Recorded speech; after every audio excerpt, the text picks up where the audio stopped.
Pharmaceutical scam বা ঔষধ scam. আমি সাধারণত ডিজিটাল স্ক্যাম নিয়ে ভিডিও করে থাকি, বাট আজকে আমি এমন একটি স্ক্যামের সম্পর্কে আপনাদের জানাবো যেটা এগুলো থেকে অনেক ভয়ঙ্কর। ঔষধের স্ক্যাম।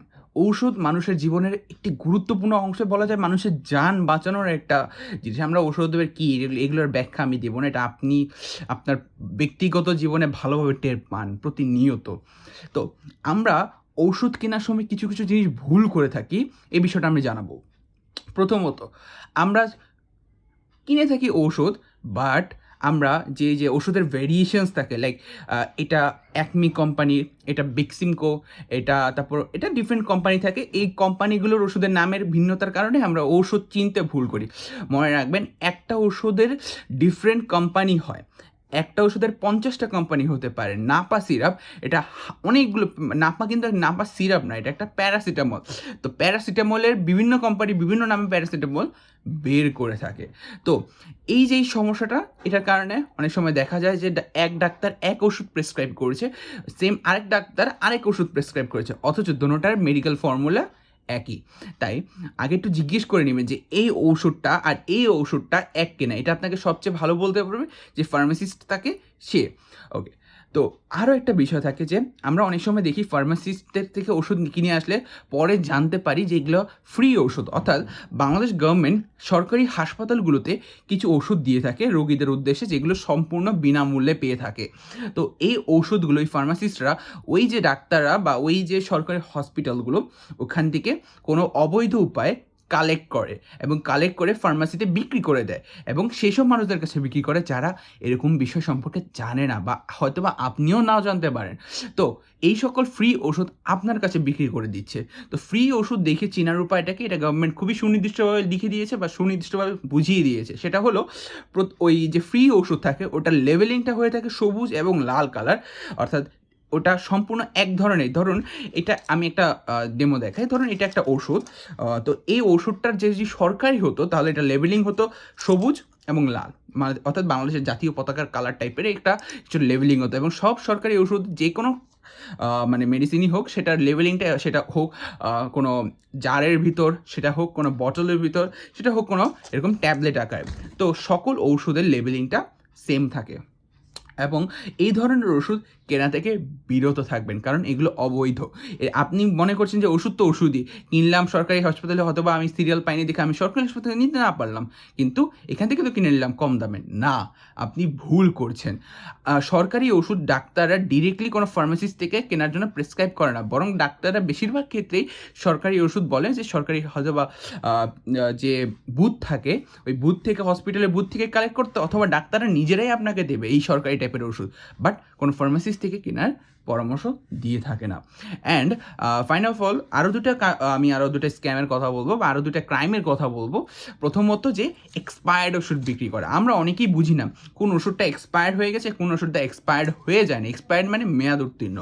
তো একটি ওষুধ এক্সপায়ার্ড কিনা এক্সপায়ার্ড, এটা চেনার সবচেয়ে ভালো উপায় হলো ওষুধের, আপনি যদি দেখেন ওষুধের মাথায় একদম মাথা বলবেন বা যে কোনো একটা সাইডে এরকম একটা দেখবেন যে কিছু অক্ষর লেখা থাকে একদম নিচে। আমরা অনেকেই এই জিনিসটা বুঝি না বা অনেকেই এই জিনিসটা জানি না।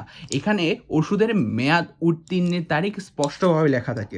আপনি যদি একটু ভালোভাবে লক্ষ্য করেন, এই যে আমার হাতে এই ওষুধটা আছে, এই ওষুধটার মেয়াদ উত্তীর্ণ হবে হলো আপনার, আমি দেখেই বলছি, এটা উত্তীর্ণ হবে হলো 24/5। এখানে প্রত্যেকটা ওষুধের গায়ে এরকম মোড়ক আকারে থাকে। তো এই যে এই মোড়কগুলো, এখানে স্পষ্ট লেখা থাকে যে ওষুধটা মেয়াদ উত্তীর্ণ হবে কবে। আপনি এখানে বারকোড, এটা কোনো বারকোড নয়, এটা ওষুধের মেয়াদ উত্তীর্ণ তারিখ। এবং এই আপনি যদি অনলাইনে সার্চ দেন how to check any any, আপনি যদি বাংলায় লিখে সার্চ দিতে পারেন যে কীভাবে ঔষধের মেয়াদ দেখা যায়, বা এরকম কিছু লিখে যদি বাংলায় সার্চ দেন, সেক্ষেত্রে আপনি অবশ্যই এই বিষয়টি সম্পর্কে আরও ডিটেলসে জানতে পারবেন। তো অবশ্যই ওষুধ কেনার সময় এক নজরভাবে আপনি ওষুধের মেয়াদটি দেখে নেবেন, কেননা অনেক ফার্মাসিস্ট আপনার এই অজ্ঞতার সুযোগ নিয়ে আপনাকে মেয়াদ উত্তীর্ণ ওষুধ বিক্রি করে দেবে, এবং পরবর্তীতে দেখা যায় যে ওই ওষুধগুলো খাওয়ার ফলে বরং আপনার ভালোর চেয়ে খারাপ বেশি হচ্ছে। তাই এই বিষয়গুলো নিয়ে আপনি সতর্ক থাকবেন। ওষুধ কেনার সময় অবশ্যই চেক করে নেবেন ওষুধটি কি মেয়াদ উত্তীর্ণ কিনা। ওয়েল, কিছু কিছু ওষুধে ডিরেক্ট লেখা থাকে যে এটা মেয়াদ উত্তীর্ণ কিনা, যেমন কিছু কিছু সিরাপের কথা বলছি, তারা যেহেতু বটলে থাকে তো বটল থেকে আপনি ইজিলি চেক করে নিতে, বাট এরকম যারা ট্যাবলেট আকারে থাকে সেক্ষেত্রে আপনাকে এভাবেই চেক করে নিতে হবে। অ্যান্ড ফাইনাল অফ অল, আপনি যখন কোনো হসপিটালের সামনে যে ফার্মেসিগুলো থাকে সেখানে গেলে আপনি দেখবেন যে অনেকে আপনাকে বলে, ভাই আপনার প্রেসক্রিপশনটা দেখি তো, ভাই আপনার এটা দেখি তো, ওইটা দেখি তো। ভুলেও তাদের কাছে আপনার প্রেসক্রিপশনটা দেবেন না, বলবেন আমার ওষুধ আমি নিজে বুঝে নেব। এর কারণ তারা হলো বিভিন্ন ফার্মাসিউটিক্যাল কোম্পানির রিপ্রেজেন্টেটিভ। তারা তাদের যে ওষুধগুলো সেগুলো আপনাকে ধরিয়ে দেওয়ার জন্য এই কাজগুলো করবে। হয়তোবা আপনার আপনার একটি ধরুন নাপা দরকার, হ্যাঁ, তো নাপা, আমি suppose I am giving an example, আপনার একটা নাপা দরকার, তো ফার্মাসিউটিক্যাল কোম্পানি ওইখানে যেটাকে আমরা ওষুধটা চিনি, তো এ বললো যে আপনি এইসটা নিয়ে যান, দুটোটা একই, বাট নাপার কিন্তু অনেক ভেরিয়েশন আছে, এইসের কিন্তু অনেক ভেরিয়েশন আছে। তো এরকমভাবে অনেক ওষুধের মধ্যে অনেক ডিফারেন্স থাকে।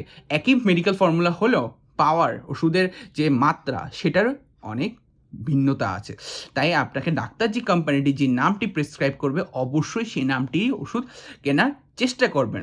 অনেক সময় ফার্মাসিস্টরাও বলে থাকে যে এই ওষুধটা নেই, এই ওষুধটা নিয়ে যান, তবে চেষ্টা করবেন যে আপনি যেই ওষুধটা ডাক্তার প্রেসক্রাইব করেছে, যত মাত্রায় প্রেসক্রাইব করেছে, 800, 500, 85, 80, 90, যে কোনো মিলিগ্রাম বা যেই মাত্রায় আপনাকে প্রেসক্রাইব করা হয় ঠিক সেই মাত্রাটাই ওষুধটা কালেক্ট করা, এবং ওই ফার্মাসিউটিক্যাল রিপ্রেজেন্টেটিভ থেকে দূরে থাকবেন। এরা আপনাকে অনেক সময় হয়তো বা নিজেদের প্রচারের সাথে নিজেদের কোম্পানি নিম্নমানের ওষুধটা ধরেন, এই কোম্পানির এই মেডিকেলের সেম মেডিকেল ফর্মুলা, বাট ওদের ওষুধের মান ভালো, ওদের গুণগত কোয়ালিটি ভালো, কিন্তু এই কোম্পানিটি তেমন পরিচিত নয় এবং তেমন নিয়ম মেনেও স্ট্যান্ডার্ড মেনটেন করে তারা ওষুধ মানে উৎপাদন করেন, অথবা তাদের ওষুধে কোনো ঝামেলা আছে, বাট সে আপনাকে বললো যে আপনি এই ওষুধটা নিয়ে যান, এটার সেম।